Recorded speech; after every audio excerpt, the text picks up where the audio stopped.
Good evening. At this time, I'd like to call to order the Planning Commission meeting of January 26, 2026. For viewers watching at home, some members of the public may be participating via video conference or teleconference. Please stand and join me in the Pledge of Allegiance.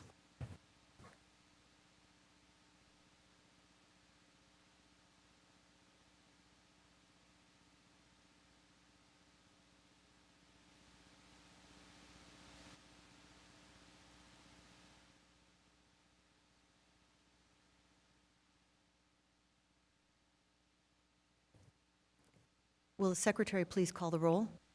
Commissioner Buss? Present. Commissioner Lanson? Here. Commissioner McMahon? Here. Vice Chair Kettlehut? Here. And Chair Ferris is absent. Tonight we have with us Deputy Community Development Director Fabiola Zelaya Meliker. Are there any written comments, announcements, or continuances at this time? Thank you, Chair. We have two supplemental packets that were distributed to the Commission and posted containing information related to item 7B. Additionally, the agenda was revised to remove item 7A since it will not be considered tonight. Thank you. Now is the time for public comment. At this time, any person may address the Commission regarding a city planning matter that is not on this evening's agenda. Should the Commission wish to discuss an issue raised by a member of the public, the issue will be referred to staff for rescheduling on a future agenda. Anyone who would like to speak under public comments must fill out a speaker card in chambers or click Request to Speak on the agenda to receive instructions before the public comments portion of the agenda is called. The speaker's remarks should be addressed to the Commission as a whole and not to an individual commissioner or staff member. Unless otherwise provided by the Commission, speakers are limited to 5 minutes. The screen will show you the remaining time you have. And I think we have one public speaker. So I would ask Lori Camille to come to the dais, and you have, please state your name and your city of residence, and you have 5 minutes.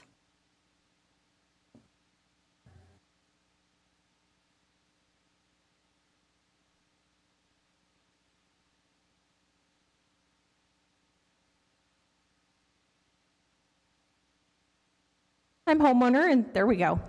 First-time homeowner in Thousand Oaks since 2018. I am a University of California climate steward, and I am in the process of getting my native plant steward certification with SAMO Fund. So no surprise, I'm a big nature advocate. My partner and I, we're first-time home buyers. We have lived here since 2018, and we feel incredibly, incredibly fortunate. We live in a gorgeous, large condo development along Thousand Oaks Boulevard, but we have open space on all 3 sides. Nightly, we hear owls hooting. Daily, we see hawks soaring up above. And so every year, I remind my HOA on best practices of tree maintenance. Specifically, I warn them every year to please plan tree work around bird nesting season. And we all know, or most in this room probably know, that there are federal and state ordinances and regulations to protect nesting birds, such as the California Migratory Bird Treaty Act. Unfortunately, for some reason, no matter what I do or how many times I notify my HOA not to do tree work during nesting season, it always happens every year, the same thing. This year is no different. My HOA is currently doing an abundance of tree work, and we're getting very close to nesting season, which starts in February and runs through August. They're doing tree work now, so that's good, but my concern is that they are waiting on permits from the city for the protected trees. And we have hundreds of oaks that are adjacent to KOSCA's open space. So it's very, very alarming because by the time they probably get the permits to work on the oak trees next to open space, we're going to be in nesting season. And oaks particularly are havens for wildlife such as great horned owls. But this is really not a singular issue to my HOA. This is statewide, nationwide. The public is just not aware. People do not knowingly want to cause harm to wildlife. The problem is they just don't know. So the reason I'm approaching the planning department and commission this evening is because I'd really love to initiate, and I also would like to volunteer to help educate and do outreach to the public so that when they are planning their tree work, they will know how to plan accordingly and be cognizant of nesting season and wildlife. For instance, just an idea I have, particularly with oak trees and sycamore trees, when someone applies for a permit, there can be some verbiage on the permit application about nesting season and best practices. And even a wild idea could be some kind of incentive to the public if they are filing their application well ahead of nesting season. Perchance there's a different rate for those people. Nobody forgets anything like a discount. So I'm just really here because I'm very passionate about wildlife. I understand that tree maintenance has to happen, but there's a way to do it so that it does not encroach upon the livelihood of our beloved animals. So that's what I'm putting forward to you tonight. I'd really like to help get education and outreach materials out to the public and work with the Planning Commission on this. Thank you. Thank you so much. Really an important issue, and thank you for bringing it to our attention. Really appreciate it. Next, we have the consent calendar with minutes of the January 12, 2026 Planning Commission meeting. Do any of my fellow commissioners have any comments on a motion to approve the consent calendar? Yeah. Please. I move that we approve the minutes of the Planning Commission meeting of January 12, 2026. Will the secretary please prepare us for a vote? Commissioner Buss? Yes. Commissioner Lanson? Abstain as I was not here. Commissioner McMahon? Yes. Vice Chair Kettlehat? Yes. Motion carries 3-1. Commissioner Lanson abstaining, Chair Ferris absent. Now moving on to the public hearings.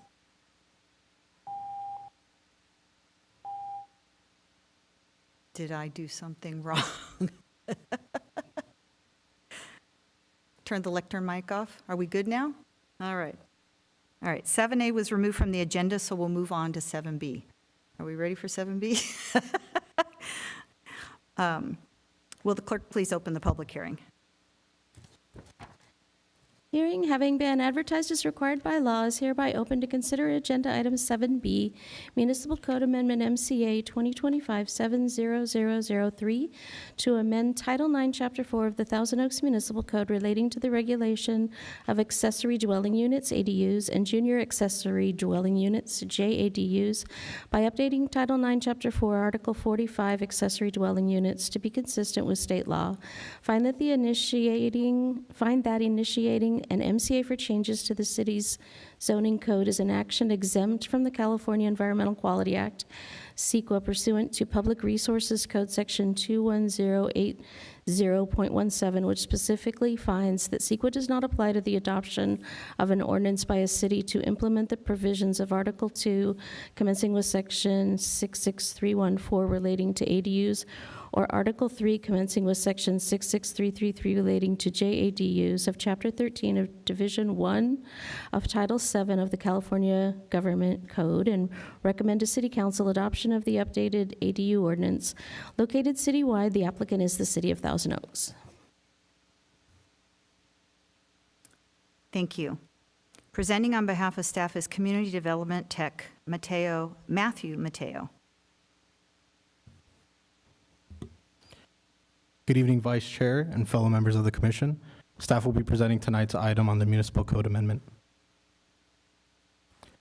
This presentation will cover the item request, some background information, summary of new state legislation, as well as summary of ordinance amendments, general plan consistency, and concluding with staff recommendation. The request before you, as mentioned previously, is to amend and update Article 45, the accessory dwelling unit ordinance, to align with recent changes with state law, to address comments provided by the California Department of Housing and Community Development, as well as other changes for clarity, consistency, and readability. To provide some background to this request, the city's ADU ordinance was most recently updated by the City Council in February of 2025. The ordinance was then submitted to the California Department of Housing and Community Development, HCD, on March 5th for review. Months later in September, HCD provided findings on the ordinance which required revision. Additionally, in October of 2025, the governor signed 4 new ADU-related bills. Assembly Bill 462, which became effective immediately October 10th as an emergency measure, Assembly Bill 1154, Senate Bill 9, and Senate Bill 543, all effective beginning of this year. Provided before you is the table summarizing what each new bill incorporates and alters from existing language. Assembly Bill 462's main provision relates to disaster-affected areas for which the Governor of California has declared a state of emergency for. It allows for a detached ADU to receive a certificate of occupancy before the primary dwelling, as well as clarifying ADU approval processes within the coastal zone jurisdictions, which is not applicable to the city of Thousand Oaks. Assembly Bill 1154 mainly alters existing JADU regulations, now only requiring owner occupancy when the JADU shares sanitation facilities with the primary dwelling, prohibits both ADUs and JADUs from short-term rentals, as well as now exempting units of 500 square feet or smaller from parking requirements. Senate Bill 9 and Senate Bill 543 both require local jurisdictions to adopt an ADU ordinance and after that submit to HCD within 60 days. Furthermore, Senate Bill 543 also clarifies the size limits to ADUs to be calculated based on interior livable space, revises impact fee exemptions, as well as clarifying the combination of ADUs and JDUs on a single lot, and lastly, establishes a detailed application processing timelines and appeal procedures.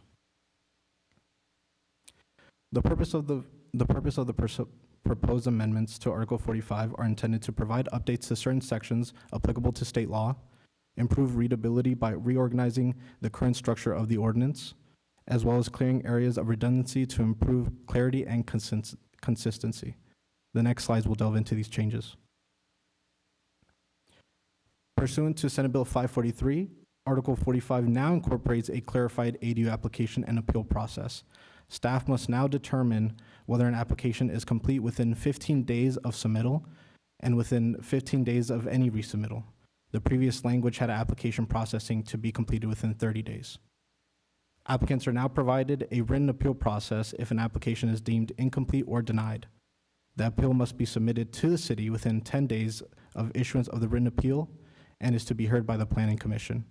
And finally, the ordinance requires a final written determination on the appeal to be issued within 60 business days. The decision of the Planning Commission shall be final and not subject to further appeal.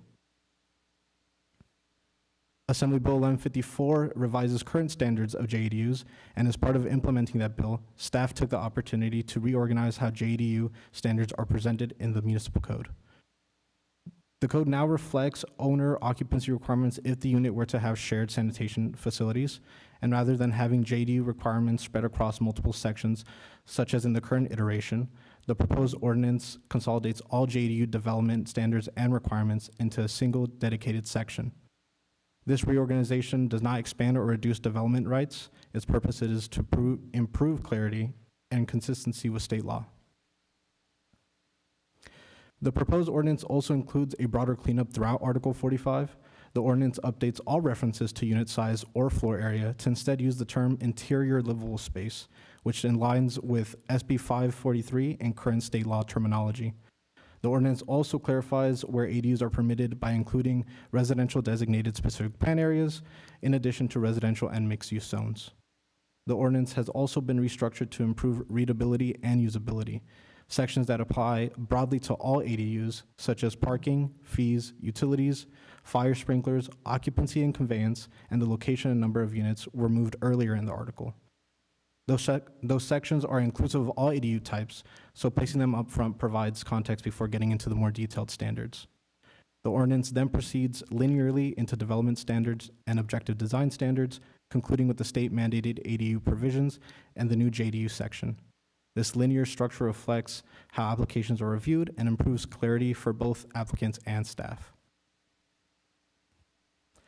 Additionally, since the publication of the staff report and proposed ordinance, staff has provided supplemental updates to clarify the language used in the title of Attachment 2 of the staff report to be read as using the phrase "to be consistent with state law" rather than "to implement recently adopted state law," to the removal of an internal code citation in Section 9-4, 4503, subsection A, as staff will be moving all ADUs to be permitted with the building permit.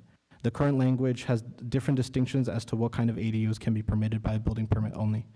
And finally, modifying the new JDU section to accurately reflect the owner occupancy rules as cited by AB 1154. This item is consistent with the Thousand Oaks General Plan, promoting diversity of housing and the encouragement of housing for different ages and income. Lastly, it is staff's recommendation to the Planning Commission to adopt the resolution to find that the item is exempt from the requirements of the California Environmental Quality Act, CEQA, pursuant to state law, and recommend to the City Council the adoption of the updated ADU ordinance. While this concludes my presentation, I, as well as staff, are available to answer any of your questions. Thank you. Thank you, Mr. Mateo. Are there any ex parte communications to disclose from the commissioners? And are there any questions or comments of staff from any of our commissioners? Go ahead. Thank you, Chair. I think packet number 2 contained a letter from somebody from the California Housing Defense Fund addressing a number of issues that I was hoping one of the staff members could kind of go through and appease the comments that are indicated in there as to some of the issues. Sure, I can handle that. So I've read the letter, and I don't disagree with their position on Section 66323, which essentially says that state-mandated ADUs are not subject to the general city regulations on ADUs. So the rest of the letter is predicated on a belief that our code applies those local standards to state-mandated ADUs, and I don't read our code to say that, and that's definitely not the intent of our code to say that. So for me, the balance of the letter is moot. The first part, is that something we would need to address as part of a subsequent issue, or we're good as the way as it's presented? I don't believe that any changes are necessary to address this letter. Okay. And sadly, I believe I asked this question last time, and I'm going to ask it again just to see if I get a different answer. Is there anything coming down the pike that's going to require that this issue come before us again at some future point in time? I would bet dollars to donuts that you will be taking on this item every year for the foreseeable future. Seems that way. That's it. Thank you. Any other questions? And that was pretty much what I wanted addressed to, was in our supplemental packet, what we had received from Cal HDF. Thank you. Now we will go to public comments. Do we have any public comments? No. Thank you. We'll now go back to staff for any follow-up comments, if anyone has any follow-up comments. None, Vice Chair. Okay, thank you. Commissioners, are there any questions or any comments for staff at this time? Okay. And I would presume not, but does the staff have any rebuttal comments? None, Vice Chair. Okay. All right, we're going to close the public hearing then. I will now open up the floor for discussion and/or a motion.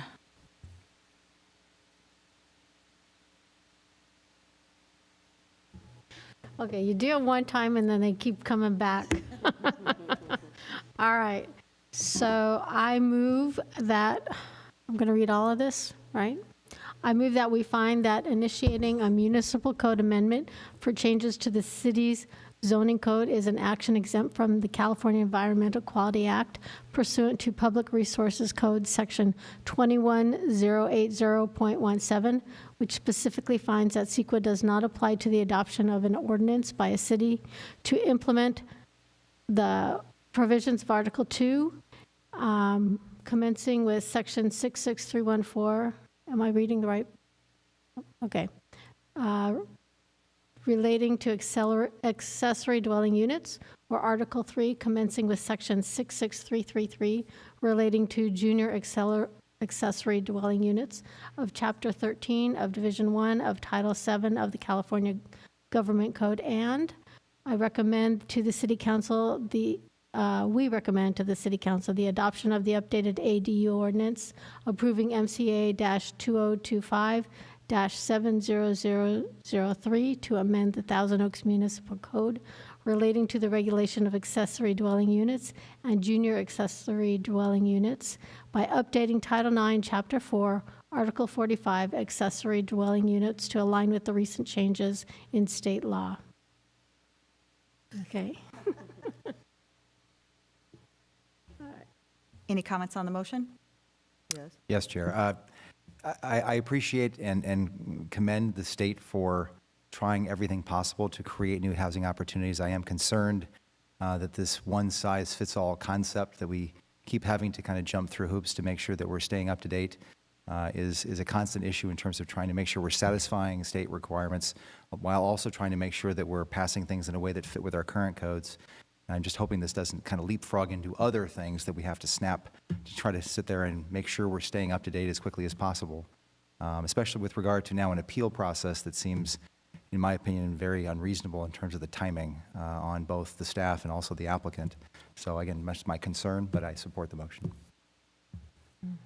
Any other comments on the motion? No. Will the secretary please prepare us for a vote? Commissioner Buss?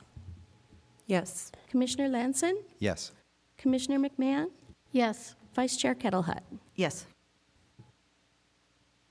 Motion carries 4-0, Chair Ferris absent. There is no appeal period as this item is going directly to City Council. Do we have any department reports this evening?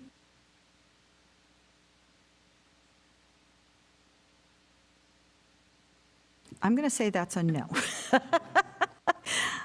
Now is the time for commission comments and/or any AB 1234 reports. Are there any comments from my fellow commissioners? No. Ms. Zelaya Melikar, are there any follow-up items, announcements, or upcoming issues? Yes, tomorrow evening at the January 27th City Council meeting, the department will present a department report requesting an initiation of a height overlay zone change and concurrent processing of entitlement applications to accommodate a contemplated rock climbing facility at 145 West Hillcrest Drive.